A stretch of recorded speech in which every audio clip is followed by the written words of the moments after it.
오늘 그 윤석열의 이 방미 네. 외교에 제가 경미라는 그 용어를 갖다 붙였습니다.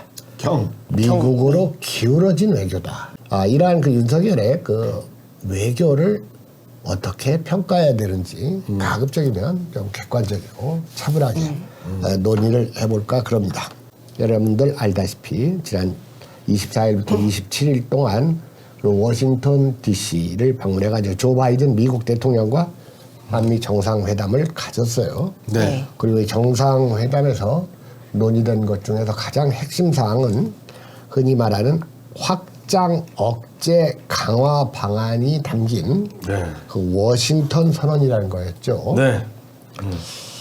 그 다음에 이제 이외에도 윤 대통령은 그 한국진 참전 기념비를 그 참배하고, 네. 그 다음에 백악관 공식 환영식 국빈 만찬 등을 소화하면서 뭐 노래도 한 곡 부르고, 그랬죠. 네. 그 다음에 이제 뭐 넷플릭스 최고 경영자 등을 접하면서 뭐 60억 달러에 이르는 이제 투자를 유치하기도 했고, 네. 그 다음에 그 윤석열이 이 접견했던 그 이 최고 경영자 가운데는 테슬라의 일론 머스크 네. 가 이제 또 논의가 됐는데, 우리가 이 윤석열의 이렇게 그 미국으로 기울어진 듯한 이러한 그 외교를 어떻게 평가해야 되는지 참 이게 함부로 판단하고 말하기가 사실 저는 조심스럽습니다. 이게 당장 그 결과가 나오는 것도 아니고요. 네. 그런데 너나 없이 한마디씩 이른바 그들이 말하는 진보 쪽이건 보수 쪽이건 속된 말로 해야 그렇게 잘난 짓을 해가면서 저만 아는 것처럼 이 목소리를 높이는 현상에 대해서는 저는 좀 못마땅합니다. 마침 미국의 그 기레기 NYT는 네. 윤 대통령이 미국에서는 환대받았지만 미국에서의 외교가 국내외에서 비판에 직면하기도 했다 해가지고 이제 양면성 기사를 냈어요. 일단 그 워싱턴 선언이라는 것이 알맹이가 없다. 왜냐하면 그 한국의 독자적인 핵무장을 원천 차단당했다는 점에서 이거 매파와 비둘기파 모두를 실망시켰다. 우리가 보통 이제 매파 그러면 강경파, 네. 호전적인 강경파고, 비둘기파 하면 온건파, 평화파 뭐 이런 식으로. 평화파 이런 식으로 얘기하는데, 실제로 이 얼굴을, 이 매와 비둘기의 얼굴을 크로즈업 시켜 보면 비둘기가 훨씬 더 무섭게 생기고 더 길기도 하는데, 네. 그렇긴 합니다. 그러나 어쨌든 이 최대의 방미 성과로 꼽은 워싱턴 선언에 대해서는 엇갈린 평가가 있는 것이 이제 사실입니다. 일단 이 선언을 발표하면서 동시에 양국 간 새로운 협의체인 핵협력그룹 NCG라고 되어 있는데, 이걸 창설하고 미국의 전략 핵 잠수함을 한반도에 전개하는 등 북핵 위협에 대응해 확장 억제를 강화한다고 했고, 동시에 윤은 미국에다 대고 자체 핵무기를 개발하지 않을 것임을 재확인했죠. 이로써 그 미국이 한국이 자체 자력으로 그 핵 옵션을 고려할 수 있다는 미국의 우려를 이제 또 불식시켰다. 이런 말을 했어요. 일단 이러한 그 워싱턴 외교에 대해서 찬반 양론이 이제 엇갈리는 것은 우리가 눈으로 보는 바인데, 네. 일단 이런 평가가 있을 수가 있어요. 역사는 윤석열 정부를 북한의 핵 프로그램을 현재의 긴급한 위협으로 인식하고 위기 대응을 준비하기 시작한 한국 최초의 정부로 기억할 것이다. 이런 평가를 한 사람은 이제 전통일연구원 원장 전성훈이고, 그 밖에도 워싱턴 선언은 한국의 큰 승리다. 한국이 지금까진 미국과 논의할 수 없었던 핵 억지력에 대해 동맹국이 처음으로 논의하고 있기 때문이다 라는 긍정적 평가를 또 했습니다. 그러나 일각에서는 워싱턴 선언이 한국의 자체 핵개발이나 미국의 전술핵 재배치 요청을 일축하기 위해 신중하게 만들어진 설계이고, 미국에서 받은 것은 적은 반면 너무 많은 것을 주고왔다는 비판이 있다. 라고 미국 기레기 NIT가 전했습니다. 한편 윤석열 외교의 비판적인 사람들은 워싱턴 선언은 실질적이고 환상적으로 보일지 모르지만 실제로는 빈 껍데기다. 미국의 정책에는 변화가 없다.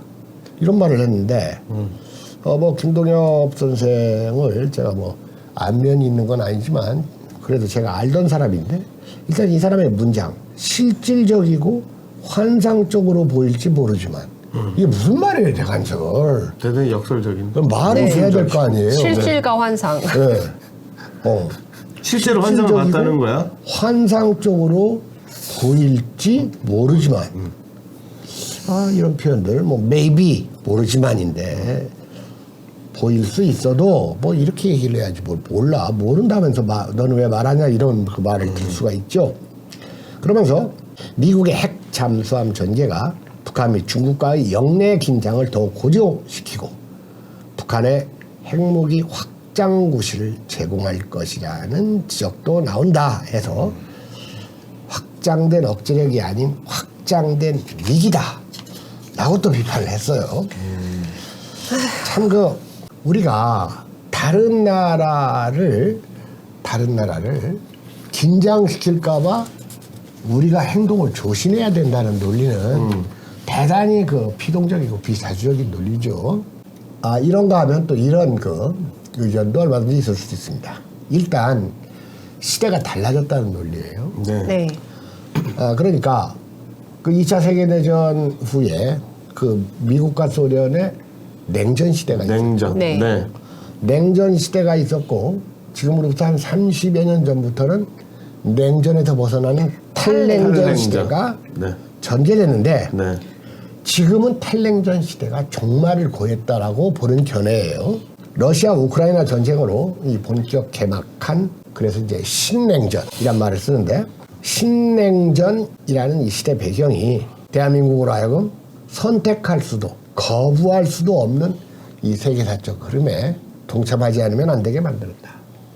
그러므로 국익 극대화의 관점에서 최대한 신속하게 적응해 나가는 것이 최선이다. 이런 논리도 얼마든지 있을 수가 있죠. 그러니까 중국이 팽창주의의 기조를 이제 확립하고 이것을 겉으로 드러내기 시작했다는 견해가 있을 수가 있어요. 분명히 중국은 예전에 도광양회해서 자기들의 힘과 능력을 좀 감추면서 내실을 기해나가겠다는 이러한 기조에서 시진핑이 집권하고 나서부터는 본격적으로 중국의 힘을 굴기 망설이지 않고 대국 굴기라고 해가지고 과시한 것도 사실이죠. 그리고 러시아 우크라이나 전쟁 사실 말입니다.